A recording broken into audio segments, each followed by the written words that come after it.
Good evening students. हम लोग पंचायत राज कार्मिकों का शिक्षण और प्रशिक्षण वाला चैप्टर कर रहे थे, जिसके कि मैं आपको 2 पार्ट करवा चुकी हूँ। ये तीसरा पार्ट है। आप जैसा कि देख रहे हैं पीडीएफ नोट्स सेम है। इसमें लास्ट में मैंने एक पेज और ऐड किया है जो कि प्रशिक्षण के बारे में, प्रशिक्षण में सुधार के बारे में सुझावों को लेकर के है। वो मुझे ठीक लगा तो मैंने एक ऐड कर दिया। तो पिछला वाला जो पार्ट 2 था उसमें हम पंचायत राज कार्मिकों को प्रशिक्षण की क्या आवश्यकता है और क्यों दिया जाना चाहिए वो कर चुके थे। प्रमुख प्रशिक्षण संस्थान का फ्लो चार्ट मैं आपको बता चुकी थी, जिसमें हम इंदिरा गांधी पंचायती राज और ग्रामीण विकास संस्थान जयपुर का डिटेल पढ़ चुके थे। अब आज जो हम देखेंगे वो देखेंगे हम ग्रामीण विकास के लिए राष्ट्रीय संस्थान हैदराबाद के बारे में।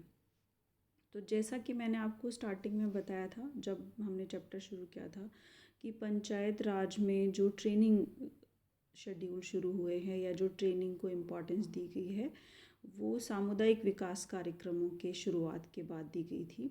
तो ये जो संस्थान है ग्रामीण विकास के लिए राष्ट्रीय संस्थान हैदराबाद, इसका गठन भी जनप्रतिनिधियों और लोक सेवकों को सामुदायिक विकास कार्यक्रम के तहत प्रशिक्षित करने के लिए शुरू किया गया था। ये 1958 में मसूरी में शुरू किया गया था, जिसको कि 1964 में हैदराबाद में ट्रांसफ़र कर दिया गया। अभी ये हैदराबाद में है। डेट मैं आपको क्यों बता रही हूँ, एज़ यूजुअल मैं आपको बता चुकी हूँ, कंपटीशन एग्ज़ाम्स में पूछी जाती हैं कि कब स्टैब्लिश किया गया था और यहाँ से वहाँ कब शिफ्ट किया गया था। तो 1958 में ये मसूरी में स्थापित किया गया, 1964 में हैदराबाद में स्थानांतरित किया गया है इसको, और 1965 में एक रजिस्टर्ड सोसाइटी के रूप में ये प्रदान किया गया है। आजकल इसका नाम ग्रामीण विकास के लिए राष्ट्रीय संस्थान व पंचायती राज के नाम से है, हैदराबाद के नाम से। आप ये नाम अगर गूगल पर डालकर सर्च करेंगे तो इस इंस्टीट्यूशन की वेबसाइट आपके सामने आ जाएगी, जिस पे इन्होंने अपनी पूरी डिटेल दे रखी है और ये क्या क्या प्रोग्राम कराते हैं उसकी भी जानकारी है। तो पहली चीज़ तो आपको ये समझने की है कि ये भारत सरकार के ग्रामीण विकास मंत्रालय के अधीन एक स्वायत्त संस्थान के रूप में कार्य करता है जो हैदराबाद का इंस्टीट्यूट है ये। तो ये इसका जो मेन मुख्यालय है वो हैदराबाद में है, जबकि एक इसका क्षेत्रीय कार्यालय जो है वो इसका एक उत्तर पूर्वी प्रशिक्षण केंद्र है, एक एक्स्ट्रा, जो कि गुवाहाटी में स्थित है, असम के गुवाहाटी में स्थित है। तो ये जो इंस्टीट्यूशन है ये क्या काम करता है, तो देखिए ये एक training agency, nodal training agency के रूप में है, और ये लोक सेवकों, जनप्रतिनिधियों, गैर सरकारी कार्यकर्ता यानी कि एनजीओ सर्विस से जो जुड़े हुए होते हैं, जो कि ग्रामीण विकास के लिए एनजीओ कार्य करते हैं, उनके कार्यकर्ताओं को, बैंकर्स को जो कि ग्रामीण विकास के लिए काम करते हैं, उन सभी के लिए ये ट्रेनिंग शेड्यूल फिक्स करता है। आई एम सॉरी, मेरा गला थोड़ा ख़राब हो रहा है तो वो दिक्कत हो रही है थोड़ी। तो ये लोक सेवकों को, गैर सरकारी कार्यकर्ताओं को, जनप्रतिनिधियों को, जो उस क्षेत्र में काम करने वाले एनजीओ होते हैं, उनके जो वर्कर होते हैं उनको, जो ग्रामीण विकास के क्षेत्र में बैंक काम कर रही होती हैं उनके बैंकर्स को, इन सभी को ये ग्रामीण विकास के मॉड्यूल्स के थ्रू प्रशिक्षित करता रहता है। डिफरेंट मॉड्यूल्स में शुरू करता रहता है। मैं आपको सजेस्ट करूँगी कि एक बार आप इसकी साइट खोल के देखिएगा, तो उन्होंने अपने प्रोग्राम्स की पूरी लिस्ट बनाई हुई है कि वो ग्रामीण विकास में किस किस तरह की ट्रेनिंग देते हैं। तो आपको एक मोटा मोटा आइडिया होगा कि चाहे जल संरक्षण हो या मनरेगा में कुछ सुधार करने से संबंधित हो, या ग्रामीण अर्थव्यवस्था के विकास के लिए गैर कृषि गतिविधियों को किस प्रकार बढ़ावा दिया जाना चाहिए, इस तरह के मॉड्यूल्स के थ्रू ये सारी की सारी ट्रेनिंग ऑर्गेनाइज करता है। उसके अलावा ये सामुदायिक विकास यानी कि कम्युनिटी डेवलपमेंट में अध्ययन और अनुसंधान के लिए भी मेन एजेंसी के रूप में काम करता है। मतलब किस प्रकार से सामुदायिक विकास को सामुदायिक विकास को बढ़ावा दिया जाना चाहिए। जैसे कि इसका एक एग्जाम्पल अगर मैं आपको दूँ तो सामुदायिक विकास में पर्यावरण और गांव के जो एनवायरनमेंट होता है उसके बीच में संतुलन बनाए रखने के लिए किस प्रकार की गतिविधियों को प्रोत्साहित किया जाना चाहिए, सोशल फॉरेस्ट्री को कैसे बढ़ावा दिया जाना चाहिए, या ग्राम जो इको बायोडाइवर्सिटी है किसी एरिया से रिलेटेड, उसको किस तरह से बैलेंस करने पर काम करना चाहिए। इस तरह के मॉड्यूल्स भी ये चलाते हैं। फिर सामुदायिक विकास और पंचायती राज, जो मतलब और ग्रामीण विकास और पंचायती राज के प्रशिक्षण केंद्र हैं अलग अलग भागों में जो देश के चल रहे होते हैं, उनको भी ये मार्गदर्शन प्रदान करता है। और उन प्रशिक्षण केंद्र जो कि और दूसरे देश के अन्य भागों में चल रहे हैं, वहाँ के जो प्रशिक्षक होते हैं उनको भी प्रशिक्षण प्रदान करने का काम ये संस्थान, हैदराबाद का संस्थान, करता है। इसके अलावा ये सामुदायिक विकास और पंचायती राज के क्षेत्र में क्लियरेंस डिपार्टमेंट, मतलब शोधन गृह का काम करता है। अगर किसी के सामने किसी तरह की समस्याएं हों तो उनको किस तरह से क्या दूर किया जाना चाहिए, उसके ऊपर रिसर्च वगैरह भी ये सारे काम करते हैं। इसके साथ ही ये राज्य सरकार जो हैं उनको ग्रामीण विकास और पंचायती राज के क्षेत्र में परामर्श देने का काम करता है। और इनका जो ट्रेनिंग शेड्यूल है वो इस तरह से बनाया जाता है कि लोक सेवकों को ट्रेन भी किया जाए, मतलब उनको प्रशिक्षित भी किया जाए कार्य करने के लिए, और साथ ही उनको इनोवेटिव बनाया जाए। उनको मतलब ग्रामीण विकास के बारे में वो अपनी एक डिफरेंट अप्रोच डेवलप करें और उस पर काम कर सकें, इसके बारे में भी तैयार किया जाता है। साथ ही ट्रेनिंग में एक दूसरे के विचारों का आदान प्रदान हो और उससे वो लाभान्वित हों, इसका भी प्रयास किया जाता है। तो ये संस्थान भारत में ग्रामीण विकास के लिए अच्छी उच्च स्तरीय संस्था है जो कि कार्य कर रही है। फिर तीसरा हम देखेंगे हरिश्चंद्र माथुर राजकीय लोक प्रशासन संस्थान जयपुर। ये जयपुर में है, जो कि RAS की में जो RAS ऑफिसर्स होते हैं उनका औपचारिक प्रशिक्षण के लिए ये केंद्र की स्थापना की गई है, यानी कि राज्य प्रशासनिक सेवा के जो अधिकारी होते हैं उनके लिए। उसके अलावा भी ये बहुत तरह की ट्रेनिंग ऑर्गेनाइज करता है। लेकिन देखिए, इंदिरा गांधी पंचायती राज जो संस्थान है और जो हैदराबाद का संस्थान है, उससे ये किस प्रकार भिन्न है।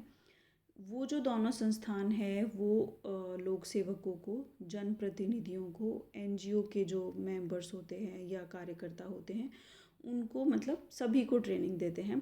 जबकि OTS, मतलब इसको HCM रीपा भी कहा जाता है, ये सिर्फ और सिर्फ लोक सेवकों के लिए औपचारिक प्रशिक्षण केंद्र के रूप में काम करता है। ये भारतीय प्रशासनिक सेवा, राजस्थान की जो मतलब IAS और RAS जो होते हैं, भारतीय प्रशासनिक सेवा, राजस्थान राज्य लोक सेवा, पंचायती राज और ग्रामीण विकास में संलग्न जो लोक सेवक होते हैं उनको औपचारिक प्रशिक्षण देने का कार्य ये करता है। तो ये किस तरह से काम करेगा, ये विकास अधिकारियों को और राज्य सेवा के प्रशिक्षु अधिकारी जो होते हैं, भारतीय प्रशासनिक सेवा के जो प्रोबेशनर्स आते हैं, उनको भी ये पंचायती राज संस्थाओं, ग्रामीण विकास, ग्रामीण समाजशास्त्र, ग्रामीण समस्याओं आदि के बारे में जानकारी देता है। उस तरह का ट्रेनिंग प्रोग्राम ऑर्गेनाइज करवाता है।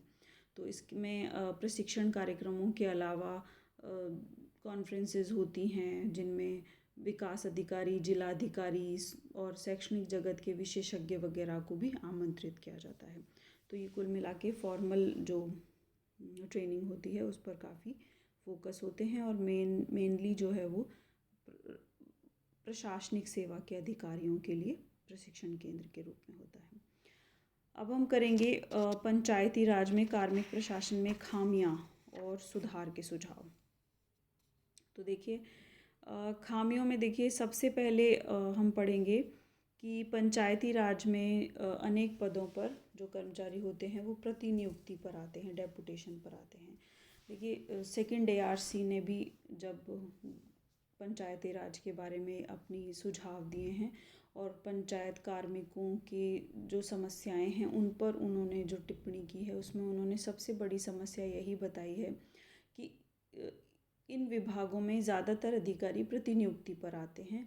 तो एक उससे दो तरह की समस्याएं पैदा होती हैं। पहली समस्या तो ये पैदा होती है कि क्योंकि वो किसी और विभाग से आते हैं, प्रतिनियुक्ति पर होते हैं, तो वो पंचायती राज संस्थाएं जो होती हैं उनमें काम करते वक्त कभी भी उनसे लगाव नहीं पैदा हो पाता उनको, क्योंकि वो अपने मूल विभाग से जुड़े रहते हैं और बहुत ज़्यादा डिवोशन से काम भी नहीं कर पाते। दूसरा, उनके ऊपर डबल कंट्रोल होता है। जो अपने विभाग से जिससे आए हैं वहाँ उनका वेतन भत्ता और सारी चीज़ें वहीं बनती हैं, तो वहाँ उनका हमेशा जुड़ाव बना रहता है। और इस जगह पर वो सिर्फ काम चलाऊ या सिर्फ समय काटने जैसी प्रवृत्ति से ग्रसित हो जाते हैं। तो ये एक बहुत बड़ी समस्या है। बहुत लंबे समय से इस बात की डिमांड की जा रही है कि पंचायती राज संस्थाओं के लिए कैडर सिस्टम डेवलप किया जाना चाहिए। कैडर सिस्टम सेवा का ऐसा सिस्टम होता है जिसमें सेवाओं का ग्रुप बना दिया जाता है उस पर्टिकुलर फील्ड के लिए। तो उसमें भर्ती करने में, प्रशिक्षण में और सेवा की शर्तें तय करने में, अनुशासनात्मक कार्यवाही करने में सब कुछ बहुत सिस्टमैटिक हो जाता है। तो हमारे यहाँ जो नगरीय स्थानीय प्रशासन है उसके लिए कैडर सिस्टम डेवलप किया जा चुका है, लेकिन पंचायत के लिए, पंचायती राज के लिए स्पेशली, यानी कि ग्रामीण प्रशासन के लिए ये अभी तक नहीं आया है। तो ये पहली एक समस्या है। दूसरा देखिए, पंचायती राज में लोक सेवकों की भर्ती में निष्पक्षता का अभाव पाया जाता है। जो जिला संस्थापना समिति होती है उसका अध्यक्ष जिला प्रमुख होता है, जो कि निर्वाचित व्यक्ति होता है। तो जैसा कि हमने पढ़ा था जब जिला संस्थापना समिति के बारे में, तो हमने देखा था कि ये भर्ती को तो बहुत ज़्यादा अधिकार इसको दिए नहीं जा रहे हैं आजकल। बहुत ज़्यादा अधिकार इनके पास में नहीं है। लेकिन क्या अधिकार इनके पास में है कि अस्थायी नियुक्तियां जो होती हैं जिला परिषद से संबंधित, उनमें इनकी रिकमेंडेशन होती है। 6 महीने के बाद उनको परमानेंट किए जाने से संबंधित जो सिफारिशें होती हैं वो भी इनकी होती हैं। तो ये उस समय ये अपनी मनमर्जी चला पाते हैं, या आप कह सकते हैं कि भाई भतीजावाद बहुत ज़्यादा इसमें आ जाता है, तो ये निष्पक्षता का अभाव हो जाता है। उसके बाद सबसे बड़ी कमियां पंचायती राज में प्रशिक्षण संबंधी अनेक कमियां होती हैं, जिसमें प्रशिक्षक जो होते हैं वो पूरी तरह से दक्ष नहीं होते हैं और वो भी डेपुटेशन पर आते हैं। उनमें खुद बहुत क्वालिटीज़ की, मतलब उनमें जो कहना चाहिए कि काबिलियत जो होती है, होनी चाहिए, वो उतनी नहीं होती है। उनका खुद का प्रशिक्षण भी ठीक से नहीं होता। वो अस्थायी रूप से आते हैं, प्रतिनियुक्ति पर आते हैं प्रशिक्षण केंद्रों में, तो वहाँ भाई भतीजावाद और उस तरह की समस्याएं आ जाती हैं। गेस्ट फैकल्टी जो आती है उसके चयन में भी अपने अपने लोगों को लाए जाने की प्रवृत्ति आती है। जो पुस्तकालय हैं प्रशिक्षण संस्थानों में बनाए हुए, उनमें ना तो बुक्स अवेलेबल होती हैं अच्छी, अगर होती भी हैं तो वो हिंदी में बहुत अच्छी नहीं होती हैं। उनका प्रबंधन ठीक ढंग से नहीं होता है। उनका जो ट्रेनिंग का सिलेबस बनाया जाता है वो ठीक ढंग से नहीं बनाया जाता है। सैद्धांतिक अधिक प्रशिक्षण बहुत ज़्यादा सैद्धांतिक होता है, मतलब क्लासरूम में बिठा दिया जाता है और लेक्चर पे लेक्चर होते रहते हैं।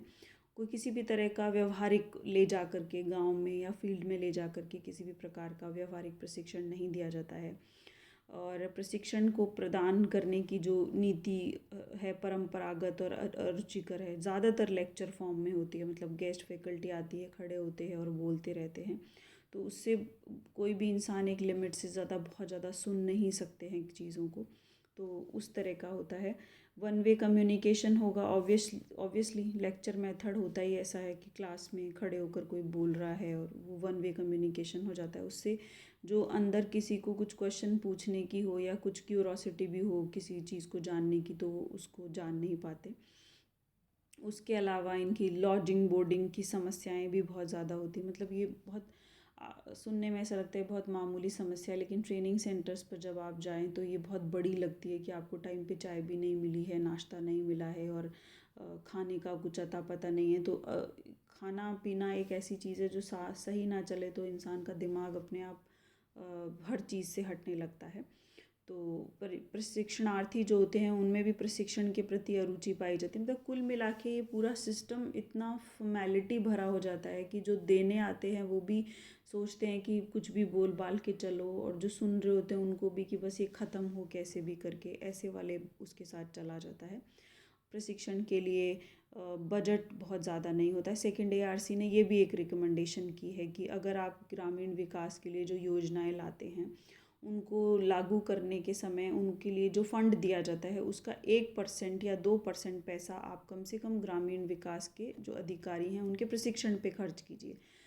क्योंकि जब तक उन्हें इम्प्लीमेंटेशन ठीक से नहीं आएगा, टेक्निकली नहीं आएगा, तब तक वो इम्प्लीमेंटेशन को ठीक से नहीं कर सकते। और जो करोड़ों रुपए की स्कीम होती हैं वो सिर्फ इसीलिए फ़ेल हो जाती हैं क्योंकि उनको इम्प्लीमेंट करने वालों को उनकी टेक्निकलिटीज़ की जानकारी नहीं होती है। तो ये सेकेंड ARC की रिकमेंडेशन थी। उसके अलावा इनके पंचायती राज संस्थाओं में कार्मिकों का स्थानांतरण राजनीतिक रूप से बहुत ज़्यादा प्रभावित होता है और उसकी वजह से ही वो राजनेताओं से दबने लगते हैं, बहुत ज़्यादा अपने मर्जी से काम भी नहीं कर पाते। इनकी पदोन्नति भी भाई भतीजावाद के आधार पर होती है। वेतन भत्ते बहुत कम दिए जाते हैं पंचायती राज संस्थाओं में काम करने वालों को, तो वहाँ बहुत ज़्यादा जो इंटेलिजेंट कहने चाहिए या जो अपने आप की ग्रोथ को लेकर के जो लोग अवेयर होते हैं वो बहुत ज़्यादा उन सर्विसेज में जाना पसंद नहीं करते। इनमें अनुशासन का अभाव होता है। फिर अब हम इसमें सुझाव क्या देंगे। पहला सुझाव, सबसे इम्पॉर्टेंट जो समस्या थी कि प्रतिनियुक्ति पर आते हैं जिसकी वजह से सारी समस्याएं जन्म लेती हैं, तो उसके लिए पहला सुझाव आप हर जगह दे सकते हैं। कोई ज़रूरी नहीं प्रशिक्षण में, आप हर जगह पंचायती राज की समस्याओं में पहली चीज़ बहुत इंपॉर्टेंट ही लिख सकते हैं कि अविलंब पंचायती राज और ग्रामीण विकास सेवाओं के लिए कैडर सिस्टम शुरू किया जाना चाहिए।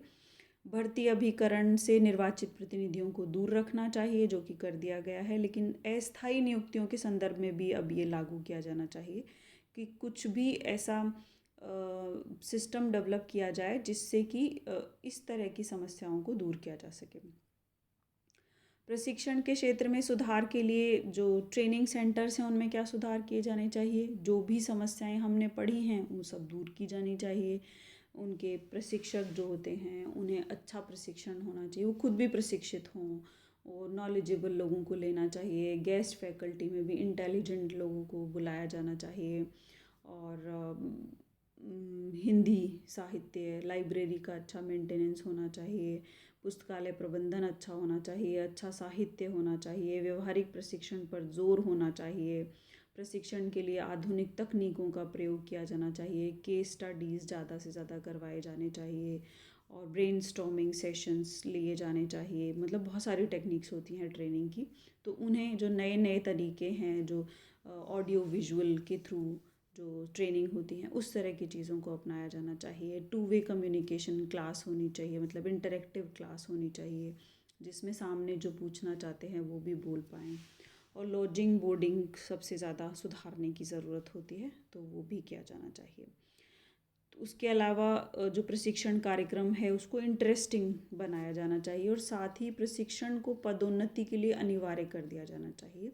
यानी कि जैसे बाकी सर्विसेज में होता है कि आपकी सर्विस के इतने साल पूरा होने पर आपको एक रिफ़्रेशर कर लेना है, अदरवाइज़ आपको नेक्स्ट इंक्रीमेंट नहीं मिलेगा। ऐसा सिस्टम पंचायती राज में भी लागू किया जा सकता है। और स्पेशली प्रशिक्षण के लिए समुचित बजट उपलब्ध कराया जाना चाहिए। इसमें आप फिर से वो मेंशन कर सकते हैं कि सेकेंड ARC ने बताया है कि ग्रामीण विकास की जो योजनाओं के लिए पैसा आता है उसका 2% पैसा जो है वो ट्रेनिंग के लिए खर्च किया जाना चाहिए। प्रशिक्षणार्थियों में मनोवैज्ञानिक परिवर्तन करके उनमें कार्य के प्रति निष्ठा पैदा की जानी चाहिए, सकारात्मक परिवर्तन किया जाना चाहिए। ये सब कुछ तभी हो पाएगा जब ट्रेनिंग जो है वो पॉजिटिव तरीके से इम्प्रूव होगी। तो स्थानांतरण जो है वो प्रशासनिक दृष्टि से जो किए जाने चाहिए, ना कि राजनीतिक दृष्टि से। पदोन्नति का आधार जो है वो निष्पक्ष होना चाहिए, उचित समय पर दी जानी चाहिए। इनके वेतन भत्ते आकर्षित बनाए जाने चाहिए और अनुशासनात्मक कार्यवाही भी राजनीतिक पूर्वाग्रहों से ग्रसित नहीं होनी चाहिए। उसके अलावा देखिए, प्रशिक्षण को सुधारने के बारे में मुझे ये पॉइंट्स और अच्छे मिले जो मैंने ऐड कर दिए हैं कि प्रशिक्षण की प्रभाविता का आकलन करने के लिए शॉर्ट टर्म इवैल्यूएशन मेथड का प्रयोग किया जाना चाहिए। ये क्या मेथड होता है कि थोड़ी ट्रेनिंग दी, उसके बाद में उससे रिलेटेड एग्ज़ाम कंडक्ट कराया या किसी और टेक्निक से ये जानने की कोशिश की कि जो सिखाया गया है उसकी कितनी एफिशिएंसी हुई है, कुछ प्रभावशीलता जांचने की होनी चाहिए। तो शॉर्ट टर्म इवैल्यूएशन मेथड होना चाहिए। प्रशिक्षण के पूर्व और पश्चात मूल्यांकन प्रश्नावली दी जानी चाहिए, उनसे फीडबैक भरवाया जाना चाहिए। ये भी वैसे एक तरीके की फॉर्मेलिटी हो गई है। ऐसे क्वेश्चनेयर बनाते हैं कि आपको ये सेशन कैसा लगा, एक्सीलेंट लगा, ठीक लगा, गुड लगा। तो लोग बस एक्सीलेंट एक्सीलेंट भरते चले जाते हैं, उससे रिलेटेड कुछ पूछते नहीं हैं वो कि बताइए कौन सा सबसे वो लगा। तो ये भी एक फॉर्मेलिटी टाइप ही हो जाता है। प्रशिक्षण में उपस्थित प्रतिभागियों को प्रमाण पत्र दिया जाना चाहिए। प्रशिक्षण सेल का गठन होना चाहिए और उसकी गुणवत्ता की जांच की जानी चाहिए। राज्य, जिला और स्थानीय स्तर पर प्रशिक्षण सेल का गठन होना चाहिए। प्रशिक्षण व्यवस्थाओं का प्रतिभागियों की ओर से फीडबैक लेना अनिवार्य होना चाहिए और ये डिटेल्ड फीडबैक होना चाहिए। सबसे बड़ी बात, जो आजकल एक पेज में लिए जाते हैं छोटे छोटे क्वेश्चंस पूछ के, वैसा तो बिल्कुल नहीं होना चाहिए। फीडबैक हमेशा डिटेल्ड फीडबैक होना चाहिए जो क्वेश्चनियर के फॉर्म में होने चाहिए। पंचायती राज संस्थाओं के पदाधिकारियों का प्रशिक्षण हर माह आयोजित किया जाना चाहिए। मतलब उनको छोटे छोटे मॉड्यूल्स में कुछ कुछ ट्रेनिंग देते रहने चाहिए टेक्निकलिटीज़ के ऊपर। और प्रशिक्षण में कर्तव्य और दायित्वों का उल्लेख होना चाहिए डिटेल में। महिला प्रशिक्षण पर विशेष ध्यान देना चाहिए और इनके लिए अलग से प्रशिक्षण की व्यवस्था होनी चाहिए, ताकि मतलब अलग से प्रशिक्षण किस संदर्भ में होना चाहिए कि ग्रामीण विकास में भी महिलाओं से जुड़े हुए जो मुद्दे हैं उन पर अधिक संवेदनशीलता से बात की जा सके, उनके बारे में अधिक ज़्यादा विचारोत्तेजक सेशंस हो सके, क्योंकि ग्रामीण विकास में महिलाओं की बहुत बड़ी भूमिका होती है और ग्रामीण व्यवस्था में सबसे ज़्यादा शोषित वर्ग अगर कोई है तो वो महिलाएं हैं। ना उनके आर्थिक अधिकार सुरक्षित होते हैं, ना उनके सामाजिक अधिकार सुरक्षित होते हैं और ना उनके वित्तीय अधिकार सुरक्षित होते हैं। तो हमें ग्रामीण व्यवस्था में महिलाओं के अधिकारों पर सबसे ज़्यादा काम करने की ज़रूरत होती है। तो इसके लिए बहुत ज़रूरी है कि जो ग्रामीण प्रशासन में जो महिलाएं कार्य करती हैं, एटलीस्ट उनको संवेदनशील बनाया जाए इस सब काम करने के लिए। और प्रशिक्षण में विकास कार्यों के बारे में ज़्यादा से ज़्यादा जानकारी दी जानी चाहिए, जो कि दी जाती है। तो ये आपका ट्रेनिंग सेट जो है चैप्टर है पंचायती राज संस्थाओं का कार्मिक प्रशासन, वो पूरा होता है। मैं आपको सेम PDF दोबारा शेयर कर दूंगी, लेकिन ये वीडियो पार्ट 3 है जो कि और एक्स्ट्रा एलोबरेटेड है। नेक्स्ट हम पंचायती राज संस्थाओं का वित्तीय प्रशासन पढ़ना शुरू करेंगे। Thank you so much.